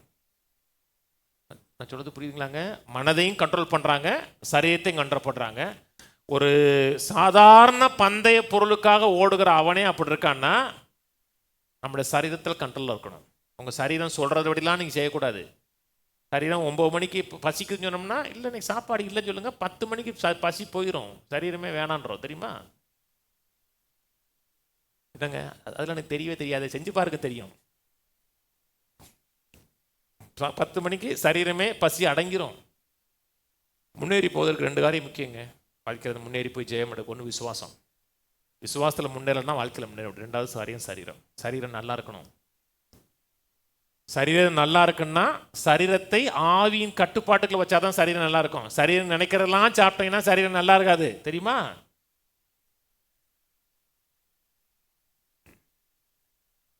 ரெண்டாவது காரியம் ஃபாஸ்டிங் என்ன செய்யறது என்றால் நம்மை நாமே தாழ்த்துவதற்கு உதவி செய்வது. முதல் காரியம் சுயத்தை வெறுக்க சொல்லுது. ரெண்டாவது காரியம் நம்மை நாமே ஹம்பிள் பண்ண சொல்லுகிறது. நமக்கு தெரிஞ்ச வசனம் 2 நாளாகவும் 7:14 சொல்லுது, என் நாமம் தரிக்கப்பட்ட ஜனங்கள் தங்களை தாழ்த்தி. நாமம் தரிக்கப்பட்ட ஜனங்கள் அவர்களை தாழ்த்தி. ஃபாஸ்ட் பண்ணும்போது என்ன செய்கிறோம்? நம்மை நாமே தேவனுக்கு முன்பாக ஹம்பிள் பண்ணுறோம். ஆண்டவரே, முற்றிலுமாக உமக்கு முன்பாக நான் என்னை சரண்டடைய பண்ணுறேன், என்னுடைய சுயத்தை கீழே தள்ளுறேன், உண்மை முற்றிலுமாக நம்பியிருக்கிறேன். அதற்கு தேவனுக்கு முன்பாக நம்மை தாழ்த்துவது ஃபாஸ்டிங். 3வது காரியம் தேவனை நான் முற்றிலுமாக சார்ந்து கொள்ளுகிறேன், எனக்கு ஒன்றுமே தெரியாது என்கிறதற்கு ஃபாஸ்டிங் அவசியம். 2 நாளாகவே 20 யோசபாத்துக்கு பெரிய யுத்தம் வரும் பொழுது ஒரு பரிசுத்த உபவாச நாளை கூடுகிறார்கள். அவங்க சொல்கிறாங்க, ஆண்டவரே என்ன செய்வதுன்னு தெரியாது, எங்கள் கண்கள் உபயை நோக்கி பார்த்துருக்குது நாங்கள். அப்போ கர்த்தர் ஒரு பதிலை கொடுக்குறார். அந்த யுத்தத்தில் மிகப்பெரிய வெற்றியை ஏற்படுத்தி கொடுக்குறாங்க. முதல் காரியம் செல்ஃபை டினை பண்ணுறதுக்கு, செல்ஃப்னா சுயம். 2வது காரியம் தேவனுக்கு முன்பாக நம்மை தாழ்த்துவதற்கு. 3வது காரியம் தேவனை முற்றிலுமாக சார்ந்திருக்கிறோம் என்பதற்கு ஃபாஸ்டிங் அவசியம். என்னால் ஒன்றும் செய்ய முடியாது, உண்மை நம்பி இருக்கிறேங்கிறது ஃபாஸ்டிங் அவசியம். புதிய ஏற்பாட்டில் ஃபாஸ்டிங் இருக்கா? இருக்கு. இயேசு சொன்னார் மலை பிரசங்கத்தில், நீங்கள் உபவாசம் பண்ணும் போது when you fast, எப்பப்பெல்லாம் வென்னு வருதுன்னா அது கட்டாயம்னு அர்த்தம். இஃப் யூ ஃபாஸ்ட்னா பண்ணலாம் இருக்கலாம். வென்னு வந்துருச்சுனாவே அது கட்டாயம் அவசியம்.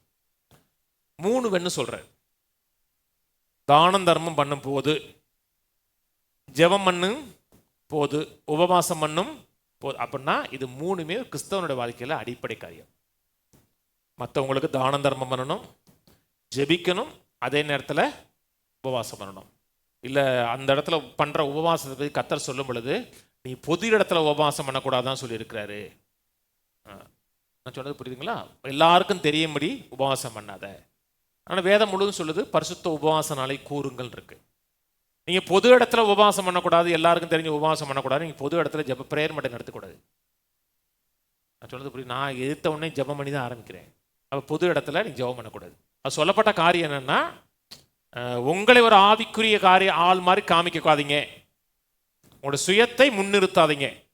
அப்புறம் மார்க்கில் ஆண்டவர் சொன்னார் 2:18 20 வரை, உங்களுடைய சீசர்கள்லாம் ஃபாஸ்ட் பண்ண மாட்டாங்களா, பரிசேயர்களுடைய சீசர்கள்லாம் உபவாசம் பண்றாங்களேன்னு சொன்ன உடனே இயேசு சொன்னாரு, மணவாளன் இருக்கும் பொழுது மணவாளுடைய தோழன் உபவாசம் பண்ணுவார்களா, மணவாளன் போனதுக்கு அப்புறம் உபவாசம் பண்ணுவாங்கிறது. மணவாளன் இயேசு, மணவாளன் தோழர்கள் சீசர்கள். இப்பொழுது நம்மளும் ஒரு சீசர்கள் தான். இப்ப இயேசு மாம்சீகமா நம்ம கூட இருக்கிறாரா? மாம்சீகமா கூட இல்ல, திரும்பி வருவார். அந்த காலம் வரை, திரும்பி வருகிற காலம் வரை நான் தேவனுடைய சீசர்களா இருக்கிறோம் என்றால் ஃபாஸ்டிங் அவசியம், உபவாசம் அவசியம். மத்தேயு 4:1-2 வரை இயேசு உபவாசம் பண்ணார். இயேசு டீச் பண்ணது மட்டும் இல்லை, இயேசு உபவாசம் பண்ணினார். வாசிங்க மத்தேயு 4. அப்பொழுது இயேசு பிசாசினால் சோதிக்கப்படுவதற்கு ஆவியானவர்களே வனாந்தரத்துக்கு கொண்டு போகப்பட்டார். அவர் இரவும் பகலும் 40 நாள் பாஸ் பண்ணார். இல்லை ஆதி திருச்சபை உபவாசம் பண்ணாங்களா? பண்ணாங்க. சபையுடைய மிகப்பெரிய ஒரு மாறுதல் ஒரு நாள் ஏற்பட்டுச்சு. சபையுடைய ஹிஸ்டரி ஒரு நாள் அப்படியே தலைகளாக மாற்றப்பட்டுச்சு. என்னைக்குன்னா, அப்போஸ்தலர் 13ஆம் அதிகாரத்தில் சபை எல்லோரும் கூடி உபவாசம் பண்ணும் பொழுது பரிசுத்த ஆவியானவர் பவுலையும் பர்னபாவையும் நான் அழைத்த ஊழியத்துக்கு பிரித்து விடுங்க என்று திருவிழம் பற்றினார். அவங்க உபவாசம் பண்ணும் பொழுது 3ஆம் வசனம் சொல்லுது, திரும்பி உபவாசம் பண்ணி அவர்களை அனுப்பி விட்டார்கள் இருக்கு. சொன்னது புரியுங்களா? 1-2 உபவாசம் பண்ணும்போது இருக்கு. திரும்பி அப்பொழுது உபவாசத்தை ஜெபம் பண்ணி அவர்கள் மேல் கையை வைத்து அவர்களை, அவங்க ஃபாஸ்டிங் வாழ்க்கையில் முக்கியமாக இருந்திருக்குது. அப்போஸ்தலர் 14:23 அவருடைய ஃபர்ஸ்ட் மிஷனரி ஜேர்னி போயிட்டு வர்றாங்க. அங்கெங்க ரட்சிக்கப்படுகிற மக்கள் எல்லாம் ஒன்று கூடி சபையில திரட்டிட்டு 23 போடு 14:23 அல்லாமலும் அந்தந்த சபைகளில் அவர்களுக்காக மூப்பர்களை ஏற்படுத்தி உபவாசித்து ஜெபம் பண்ணி அவர்கள் விசுவாசித்து பற்றி கொண்ட கர்த்தருக்கு அவர்களை அங்கேங்க மக்களை கேதர் பண்ணி சபைகளை சேர்த்தாங்க. அப்புறம் என்ன செஞ்சாங்க? பாஸ் பண்ணாங்க. அவங்க வாழ்க்கையில் அன்றாடமாக இருந்துச்சு.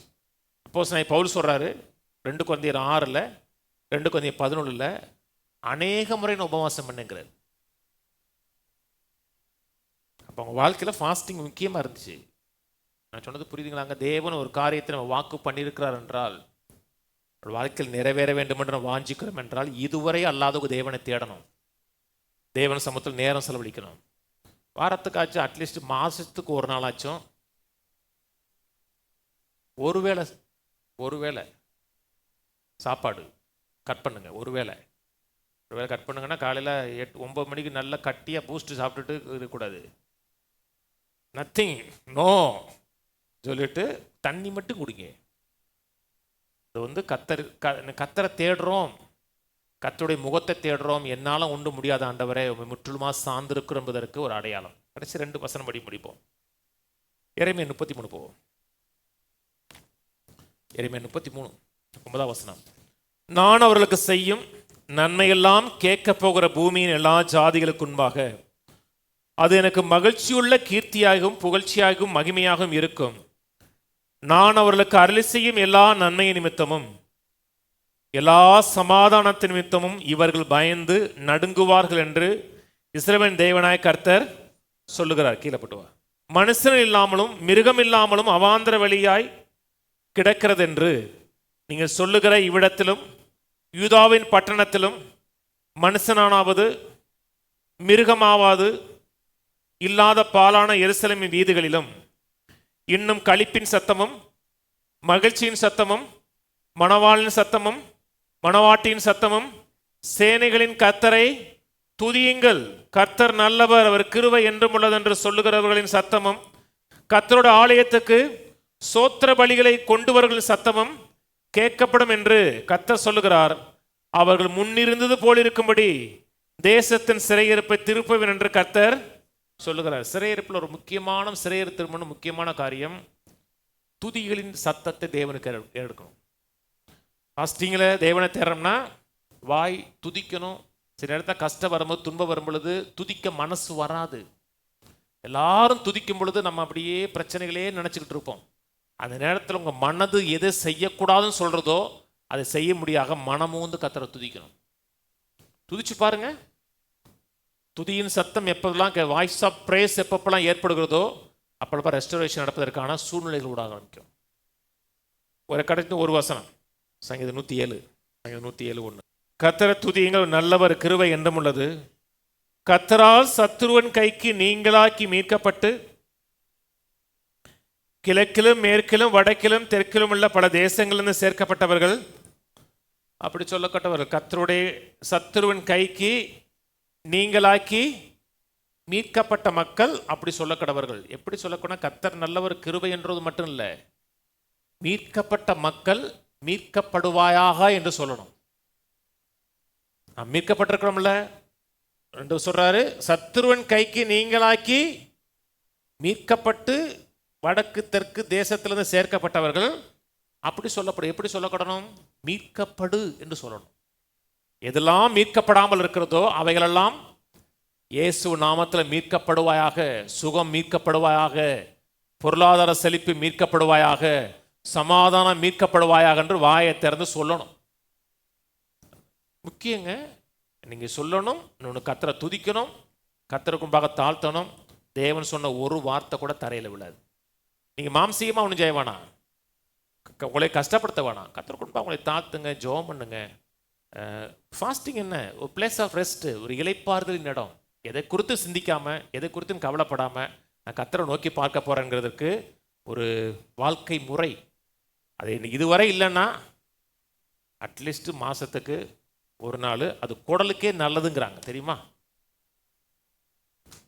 உடலுக்கு நல்லது, உடலுக்கு நல்லது, வாழ்க்கைக்கு நல்லது, ஆவிக்குரிய காரியத்துக்கு நல்லது. ஆனால் ஜெபிக்கணும், பைபிள் வாசிக்கணும், ஜெபிக்கணும். அந்நிய பாஷை பேச தெரிஞ்சுன்னா ஒரு 1/2 மணி நேரம் அந்நிய பாஷை, கர்த்தரை துதிக்கணும். மதியம் வர போங்க, மதியம் சாப்பிட்டுட்டு ஜெபம் பண்ணுங்க. இல்லாட்ட நல்லா இருந்தீங்கன்னா சாயங்காலம் வர போங்க, ஒரே ஒரு வேளை சாப்பிடுங்க. செஞ்சு பாருங்க, அது எப்படி மாறுதலை ஏற்படுத்துன்னு பாருங்க. எழுந்து இருப்போம். பிதாவே, உம்மை துதிக்கிறோம், உம்மை ஸ்தோத்திரிக்கிறோம், உமக்கு நன்றி செலுத்துகிறோம். நீர் எங்களுக்கு செய்திருக்க எல்லா விதமான கிருபைகளுக்காக, எல்லா விதமான தயவுகளுக்காக உமக்கு நன்றி. உம்மை உயர்த்துகிறோம். எங்களுக்காக உன் அநாதி திட்டத்தின்படி, தீர்மானத்தின்படி வாக்குத்தத்தம் பண்ணியிருக்கிறேன். நீ வாக்கு பண்ணதெல்லாம் எங்கள் வாழ்க்கையில் நிறைவேறுவதற்கு இந்த சமூகத்தில் நாங்கள் எங்களை விட்டு கொடுக்கிறோம். உம்மை நோக்கி நாங்கள் ஜெபிக்கிறோம், வேண்டுதல் பண்ணுகிறோம். எங்களுக்கு வாக்கு பண்ணவைகளை நிறைவேற்றுவதற்கு நீ சுத்தமுள்ளவராக இருக்கிறே. உறவை எதிர்பார்க்கிறே, உள்ளத்தை எதிர்பார்க்கிறே. எதிர்பார்க்கிறதை நம்ம கொடுக்கிறோம். இந்த சமூகத்தில் நேரம் செலவழிக்கிறோம், உம்மோடு இணைந்து வாசம் செய்கிறோம். எல்லா ஆளுகை செய்வீராக. எல்லா கணமும் எல்லா மகிமையும் வாழ்க்கையில் உமக்கு உண்டாகட்டும். இயேசு கிறிஸ்துவின் நாமத்தில் பிதாவே, ஆமென். இந்த கர்த்தராகிய இயேசு கிறிஸ்துவின் கிருபையும், பிதாவாய் தேவனோட அன்பும், பரிசுத்தாவின் ஐக்கியமும் நம் அனைவரோடு கூட இன்றைக்கும் என்றைக்கும் கிறிஸ்துவின் வரி மட்டும் இருப்பதாக. ஆமென். கர்த்தரோட ஆசீர்வதித்து எல்லா தீமைகளுக்கு விலக்கி காக்க கடவர். கர்த்தர் தம்முடைய தயவுள்ள முகத்தை உங்களுக்கு பிரகாசிக்க பண்ணி உங்க மேல் கிருபையாயிருக்க கடவர். கர்த்தர் தம்முடைய முகத்தை உங்களை பிரசன்னமாக்கி சமாதானம் கட்டளையிட கடவர். கர்த்தரோட ஆசீர்வதித்து ஜீவனோடு, சுகத்தோடு, தீர்காயுசோடு, ஒரு வியாதியும் பலவீனமும் அணுகாமல் 120 ஆண்டுகளுக்கு மேலாக வாழ வைப்பாராக. ஆமென், ஆமென்.